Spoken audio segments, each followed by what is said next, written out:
Bueno, Cris, resultado complicado de digerir en un partido en el que el equipo fue de más a menos, ¿no?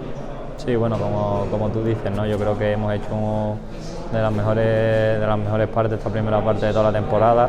Hemos creado ocasiones, creo que hemos defendido muy bien, lo hemos sabido llevar bien el partido, hemos seguido el plan de partido y ya te digo, muy orgulloso del equipo, el trabajo que ha hecho. Sí que es verdad que en la segunda parte, cuando hemos encajado los goles, pues bueno, nos hemos venido un poco abajo a raíz del partido que estamos haciendo, pero bueno, no queda otra que seguir. El domingo tenemos una gran final, necesitamos todo el apoyo del mundo que siempre nos da la afición y bueno, a seguir.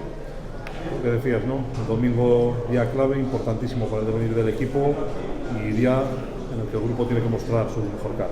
Totalmente, ¿no? Yo creo que todos los partidos que quedan de aquí a que termine la temporada para nosotros es una final, tenemos que ir a muerte como estamos yendo todos los partidos. Yo creo que la dinámica va a cambiar pronto porque ya te digo, el trabajo del equipo, el cuerpo técnico, todo está siendo muy bueno y solo nos falta esa pizca de suerte a ver si conseguimos la primera victoria y seguir la racha positiva. Porque el equipo quiere trabajar, quiere conseguir los resultados, está faltando el tener esa regularidad, ¿no? Totalmente, yo con total sinceridad yo creo que cada día nos estamos dejando todo en todos los entrenos.